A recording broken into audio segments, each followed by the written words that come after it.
Today's speaker will be Mr. Samuel Isaiah, the award-winning educator of the Prestige Global Teachers Prize 2020, Malaysia. Madam Amir Shobha Sharna, a former teacher trainer at Institute Pendidikan Guru Campus Ilmu Khas, KL. And the moderator will be Ms. Azlina Kamal, an education specialist from the Unisef Malaysia. To you anyway, all. Hello everyone, I'm Samuel Isaiah, and I'm a passionate and driven educator that strives to bridge the gap between theory and practice by challenging the status quo and leading collaborative changes. The title of my talk today is Inspiring Students. Now, motivating, inspiring, and making learning meaningful to students has been debated widely even before the COVID-19 pandemic.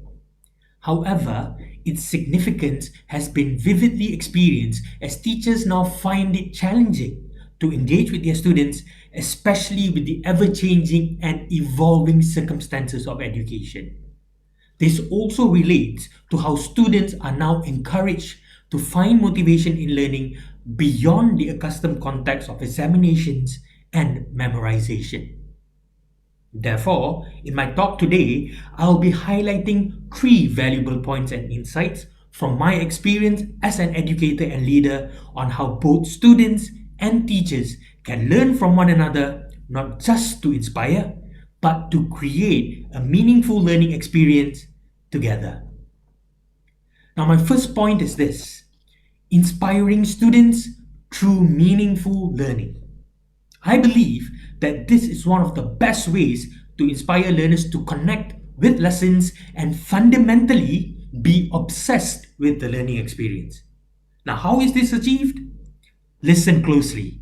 Now, I believe that students should be provided with opportunities to identify a problem they have an interest in, study it, think through options to address it, and design solutions. Now, the key part for teachers to remember is this: it is the adaptation, translation, and delivery of the curriculum from this perspective which leads to transformative practices inside and outside of the classroom. However, we must be consciously aware that this is not a quick fix. This practice must extend over a substantial period of time as they serve as a fulcrum for integration of the knowledge and skills students are gaining in their academic studies. Now, the best part of all of this is this, all right? Are you ready? Now, the best part is students themselves should be leading these activities. Students themselves should be part of the decision-making process, with teachers and other adults serving as resources, serving as mentors, serving as guides, and importantly, serving as facilitators. And that is how you inspire students through meaningful learning. Point number two: inspiring students by engaging with multiple stakeholders. Teachers today are not only subject matter specialists, but they are problem solvers, they are social innovators, and they are leaders. Teachers are required to connect matters that occur in the classroom, in the school, and map out complex causal links to impact the livelihoods of their students. Now, the process of planning, acting, reflecting, and vision setting are crucial elements for teachers to deploy to improve the learning process, or to design interventions, or to carry out systemic change. However, I believe that many teachers fall short when this process is not participatory, and we neglect the most important stakeholders of what we are doing, our students. Therefore, it is crucial to actively include and collaborate with them, as not only can the students provide feedback about what works and what doesn't, their likes and their dislikes, but most importantly, it promotes a sense of ownership among students. And when this happens, the absence of sustainability, the absence of disengagement of students could be a thing of the past. In addition, teachers, we should not be working in silos. networking and learning from other teachers, learning with other teachers, creating communities of practice are very important. As we share and learn from each other, we can be critical of each other's practice to inspire not just ourselves, but our students and to engage with them. And that is why we should inspire our students by engaging with multiple stakeholders. My third and final point for today is this: inspiring students through love. Dear teachers, don't just teach, create relationships. I believe that teachers set the tone for intrinsic motivation. Recent studies even show that students who like their teachers are 9 times more likely to enjoy school. So they are 9 times more likely to enjoy school. It makes perfect sense, doesn't it? That students actually don't learn from teachers they don't like. So what's stopping you from making learning fun? What's stopping you from making learning engaging? What's stopping you from connecting with your students? Trust me, it's worth it. I have often emphasized a quote in many of my sharings, and today, to conclude my session, let's dive deeper into it. The quote goes like this: I believe we need good pedagogy to teach. But more importantly, I believe in the pedagogy of the heart. Now, this quote defines the principles I live by and hold on to as an educator. And it is inspired by the work of Brazilian educator and philosopher Paulo Freire.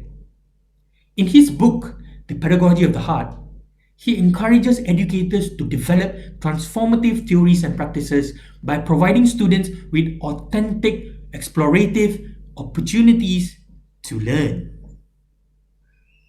In light of what he says, I also believe that educating is crucially rooted in passion, in love, as I'm continuously inspired by my students as we together develop this passion and love. In the words of Sir Ken Robinson, educating excites my spirit and renews my energy. And perhaps the main reason why so many people are opting out of this profession today is because it does not feed their spirit anymore. It does not feed their energy or their passion. And to me, doing something as important, as crucial, as impactful, as life-changing as educating without love and passion is going to be extremely dreadful. With that, I'm Samuel Isaiah, and thank you for listening. Good afternoon, everybody. Time is of the essence, so I'm not going to waste any time, and I'm going to go straight into the topic of inspiring teachers. It's very, very simple. It's not rocket science. Just a few points, and bear with me, please. One of the first things that one has to do is to be well versed in the subject. Know your subject well so that you can manipulate it. You can treat it like putty, like a potter and his clay to meet the students' needs. Don't go into the class unprepared. Be very sure about your content so that you can play around with it and have fun with it. I was very lucky because I was given the task of teaching literature or English studies. Can you imagine being paid to do something that you truly love, which brings me to my second point. You need to be passionate about what you do. You need to love what you do because, like laughter, passion is very contagious and very positively infectious. If you are passionate about something, it will definitely go over to the students. The students will feel it, and whether they like it or not, they will love it. They will love the way the subject is being taught because your passion is shown to them and it'll be transferred to them. Remember, do not teach without passion, no matter what the subject is. Third point, you need to be very creative in your presentations and in your teachings. It doesn't mean that you have to be creative for every single lesson. Oh, that way I think you will collapse. But think about what the students want, what they need, what they would enjoy. I remember when they had to do Shakespeare, they were terrified. Shakespeare is no easy guy, okay? So I said, I had to make sure that they loved it. And the text that we did was Macbeth. It's something that everybody should do. Anyway, so the first lesson, I took them to the drama room and the lights were switched off and I entered the drama room and I said, no switching on of the lights. So they were wondering what was happening. And the room was dark. And I started with a cackling laugh, a blood-curdling laugh.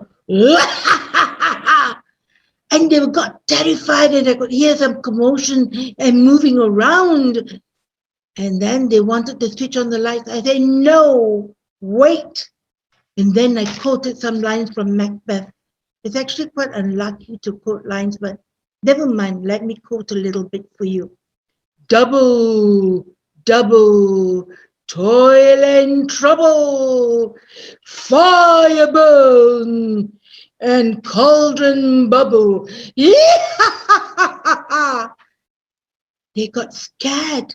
And then I switched on the lights, got them to switch on the lights. And I remember looking at them and they were looking at me terrified. I said, well, ladies and gentlemen, that is your introduction to the witches in Macbeth. And I can tell you this, many of them loved Macbeth because of that introduction. And they remembered the play. So one has to be very creative and make sure that they enjoy what they're doing. It shouldn't be just a text to be taught like that. It should be a text that should be lived and breathed and inhaled. And so many other things to say about English studies. Anyway, I got to go to the next point now. The next thing, and another point, which is very, very important, empowerment. How to inspire teachers. Empower them when they are trainees. Empower them with the idea and with the knowledge that they can do. It all boils down to them. They can do it. It's within themselves. They need to believe in themselves. That is very, very important.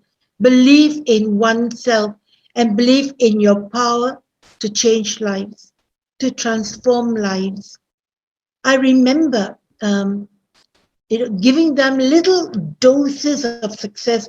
Of course, I fired them many times because I was not very happy with some of the things they did. But every time they did something which was wonderful or admirable, I would say, hey, that's good, wonderful. Now, those little doses of success actually help to infuse confidence in them. So slowly you wean them off from you. You make them take responsibility for their learning.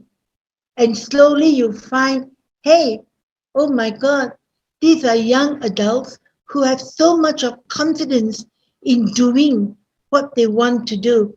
And we, the trainers, become facilitators and mentors.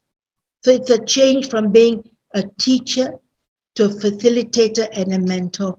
Empowerment is very, very important. And this is something that they also need to teach their students when they become teachers. Empower the students to take responsibility. Little doses of success. And finally, walk the talk. If you say something, mean it. Be very firm, but not cruel. No, I remember Hamlet. One has to be cruel to be kind. I think that was what I practiced. Cruel, but to be kind, to teach them what was very, very important. At the end of the day, if there are things that you do not know, be honest with them. Tell them you are not sure and tell them that you'll get back to them.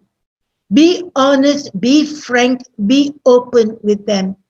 Do not be a hypocrite or try to be a Mr. Know-all. It doesn't work that way. If students know that you are honest, it means you care for them, that you love them. You need to let them know you love them and that you've got the best interest at heart, no matter how much you wield the cane. I think that's very important. Anyway, I spoke to a few students and I told them to let me know what inspired them.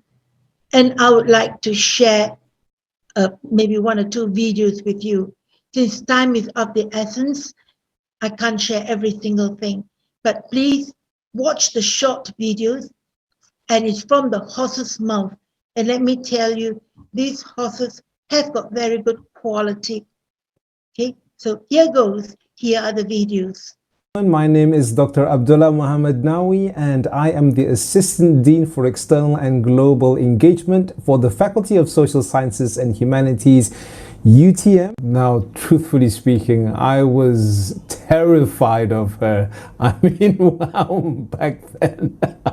She had the personality of a 1,000 ogres, and she could terrify me just by staring at me. I was terrified. But then I got to know what a sweetheart she really was. And as an educator myself, Ms. Shobha is one of those educators where when you are a student and you are looking through the world through the eyes of a student, you will find that she would be the teacher. She would be the one who would be passionate about teaching, about making sure that her students do right by her, by the class, by the curriculum, everything. But that also meant that she had standards. And as a student, I was terrified of these standards. But as an educator, I realized that the value that she had instilled in me was that no matter what it is, you need to be able to discipline your students, and you need to be able to reach out to them in a way where they respect you, but at the same time, they want to get to know you, and they always want to please you. And not just because they want to be the teacher's pet, but because they understand that you always have the best in your heart, the best of what you want them to be. And Ms. Shobha was one of those teachers, one of those lecturers who showed me that. And to this very day, it is one of the legacies that I continue from that. As a lecturer, as a teacher, you need to know how to set these boundaries and at the same time retain that love, that inspiration that your students get from you. And this is one of the ways that Ms. Shobha has inspired me. Ms. Shobha has inspired me through fear initially, but also through the passion that she had or has for the subjects of literature that she taught me in my first and second year, and in drama that she taught in my fourth year. And I am inspired by Ms. Shobha because Ms. Shobha has shown me what it is to be an educator. I love you, Ms. Shobha. From 1986 to 1988 at the Royal Military College in Kuala Lumpur. My English was atrocious at best until I landed myself in her class. She really inspired me to believe in myself, that I could have good command of English. She nudged me forward patiently and persistently through soft and at times tough love approach. Learn I did, and learn we all did as a class. It was 3 years that changed my life. As my English got better, I was subsequently accepted to study at the prestigious the United States Naval Academy, then joined the Malaysian Navy and see the world for a colorful 27 years. And now I work for a helicopter company that serves multitude of local and international clients. Ms. Shobha, you laid in me the foundation of I believe I can. Thanks to you, I feel like I'm on top of the world now, literally. From the bottom of my heart, thank you. I'm forever indebted to you. Thank you, Miss Shobha, for all the love, the hugs, and flying kisses that you gave me and my friends when we were in Maktab Perguruan Ilmu Khas Kuala Lumpur. These are all the things that are not in the curriculum, but you did it so passionately and naturally. It really shows your passion for education and love for your students. These are the things that I remember to do when I was a teacher. I was able to give and show love for my students, and they really appreciate all this. So I must thank you for showing me how to love my students. Thank you so much. You're such a gem. Let me conclude in very simple terms how to inspire teachers. Teach with all your heart and teach from your heart. That is very important. Carpe diem. Thank you. Hello. Hi, Ms. Shobha. Hi, Azlina. Hi, Samuel. Hello. I think all of us are feeling very emotional and inspired, right? I think if I don't ask you any questions, I think we're all like just trying to reel ourselves like from this very inspiring company with your doses of passion and exuberance, both of you. So thank you very much for that fantastic presentation. I hear we've got teachers and audience crying on Facebook. That's a good way to start the session. Make them cry. Tears of joy. And so what I wanted to do, I think, it's difficult to cover. I think we've got about 10 more minutes to kind of ask you lots of questions. But I just want, before I start with anything else, can I just ask both of you this question? What keeps you inspired? And I think, we've all experienced the pandemic together. COVID-19 has brought about its own set of challenges, but what keeps each of you motivated and inspired? Samuel, shall I start with you first? Right. First of all, I think it's a great honor to be here with you, Azlina and Ms. Shobha today. Wow, it's like I was just blown away after Ms. Shobha's session. I resonated a lot with everything that she said. It just came from the heart. Really touched me really, really deeply. Back to your question, Azlina, I think for me, it's my kids. It was always my kids to begin with. My journey into education was also something that happened accidentally. I couldn't find my purpose initially, but my children, they kind of like redefined everything that I wanted to do, my purpose in life, and I owe it all to them and I owe it all to the community. So I think, every day for the past 10 years of my career, every day was happy. I was really happy to go to school. I was really happy to be with the kids, happy to teach them, happy to be in their company. So my inspiration will always be the kids. Thank you, Samuel. What about you, Ms. Shobha?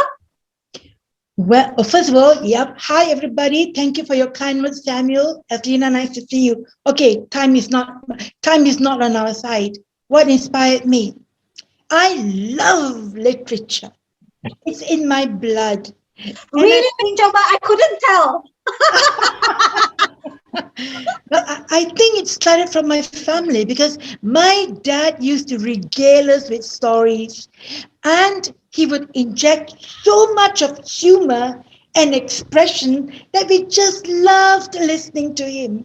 And from there, it was basically a natural progression to my first love. No, second love. My first love would be my family. My second love, literature. Anytime. And that was what inspired me. And I must also tell you about my Form 4 teacher. She used to read to us extracts after the examination, and she used to read it so well. And I just got transfixed by the reading, and I knew I wanted to do literature. I was given the science stream, but I said, no, I would like to go into the art stream because I knew my mind. And for the sake of full disclosure, I was Miss Shobha's student as well. So you can add me to the list of people saying yes, Miss Shobha. With everyone, you've got like now a whole massive fan club, right?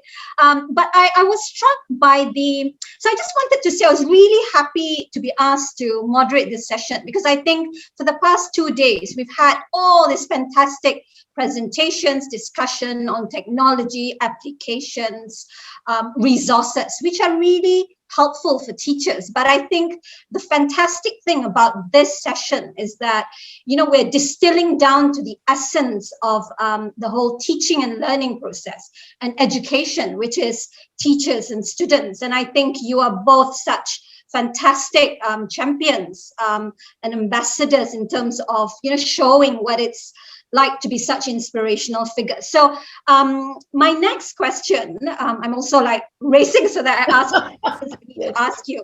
So, we've had remote teaching going on for more than a year now, and I'll direct this to Ms. Shobha. So teachers have had to get used to their new roles and rules of engagement. So what are some of your quick reflections, Ms. Shobha, on how teachers can keep themselves motivated and maintain this sense of creativity still in their classrooms or in their lessons, albeit remotely? So, offhand, I can think very quickly of 3 points. First, we've got so many digital tools around, but please remember, education is a journey of discovery, exploration, and adventure. And the digital tools are not meant to replace the teacher. They're meant to complement teaching. So the most important thing I feel for teachers to remain inspired is to have the initiative to maybe go on the net, search for ideas. And Azlina, Samuel, there are wonderful teachers out there. So many, regardless of age. Why not share ideas with them? That's one. Create your own spark. Number 2, very important, networking. Network with people, because it is important to make sure that you get ideas from them. You share, you talk, you converse, you engage, you interact. All these ideas will come together, and you can decide whether you would like to adapt, adopt, amend, modify. And thirdly, association. It is of paramount importance to make sure that you're with like-minded people who believe that they can do it, that they want to improve, they want to create that spark. Be with people like them, people who lift you up. Like Josh Groban, you lift me up. Be like them. Don't be with people who bring you down and say, what, man, the work is too difficult. Forget about it. No. association is extremely important. And these are the ways you can remain inspired and motivated. Thank you so much, Ms. Shobha. I love that, right? Discovery, exploration, adventure, networking. And you know, I was struck by both your presentations because I tried to see that there was some convergence in both your presentation, Ms. Shobha and Samuel. I think, you know, talking about love and, passion and love was the first. And the other was keeping the child or the student at the center of everything we do. And the third then, you know, with dealing with the multiplicity and the changes in terms of the teacher's role. So I found that there was very clear convergence in terms of these three areas. So thank you so much. Samuel, over to you. I just wanted to ask you, right? You've had besides your, you know, your fame precedes your name as well. I think there's legitimately another, like, you know, besides the Miss Shobha Club out there, there's a Samuel Club, fan club out there as well. So, you know, you've worked with Orang Asli children. That's been highly inspirational as well. But I also wanted to ask you about your reflections, probably. How do, you know, for teachers who are watching out there, who are going through very real challenges of keeping their learners engaged. And we also know, understandably, our learners are going through all sorts of challenges in their own daily life, in terms of mental health and needing psychosocial support, probably, as you know, earlier sessions have also indicated. So, you know, what are some of your suggestions or reflections for teachers out there on how they can keep their learners engaged, interested, especially when it comes to prolonged online lessons? Well, I believe that fundamentally what learning is created through interactions between teachers, between peers, with information. And research has also shown that learners learn best when learning is something that's active, it's engaging, relevant, and intentionally designed to the needs of the students. So I believe that these principles are true regardless whether it's online or in the classroom. So I think the real question that we need to ask ourselves, the teachers need to ask ourselves, what we need to figure out together in the education fraternity is that how do we find the balance of the best of online learning and the best of in-person delivery? Because I think I've read some papers the other day as well that, you know, many studies are reporting that the blended way is the way to go, where it becomes more practical at the same time. So I think the best way for us to address this is how can we make online learning more interactive, more purposeful. And it works very differently compared to rural areas, compared to underprivileged schools and communities, compared to urban areas. It's actually quite different how it works. Like for me with the kids, I was at school 2 weeks ago and we had the opportunity to meet some parents as well. I think that worked really well. That interactiveness between the school, between the teachers, with the parents, then the children worked really, really well. It worked wonders. And even for Orang Asli parents of which their education level is not as at par as urban areas as well, they were eager and they were active to be involved, and we reached on that. So I think we are trying to look at what works best for different localities and different contextualized situations in Malaysia. And I think with more autonomy given to teachers, with more autonomy given to schools, I think we will see the best of them. And I think the pandemic has shown this, that teachers are highly capable individuals coming up with great ideas overnight. Yeah, I think what has emerged very clearly are like teachers are truly, we knew this, but not as clearly as now, that they truly are the unsung heroes of our education system. And the other being, as you said, about parents and all that, that education is everybody's responsibility and not just teachers in school. I would love to pick your brain even more, like, interrogate you further, as I'm sure our audience would like to hear more from you. But unfortunately, we have to say goodbye. But I just wanted to say thank you so much to both of you for reminding us that even though the more things change, at the heart and center of education, love and passion is the constant which remains. So thank you both for being such inspirations, not just to your students, but to all of us. And you have truly lifted us all up this afternoon. Azlina, may I just say something, please? One last sentence. I may not be a Liverpool fan, but please remember, all teachers, you'll never walk alone. I will just leave it at that then. Thank you so much, Samuel and Fantastic. Shobha. Thank you, everyone. Bye-bye. Have a great day. Bye. Bye. Take care. Oh,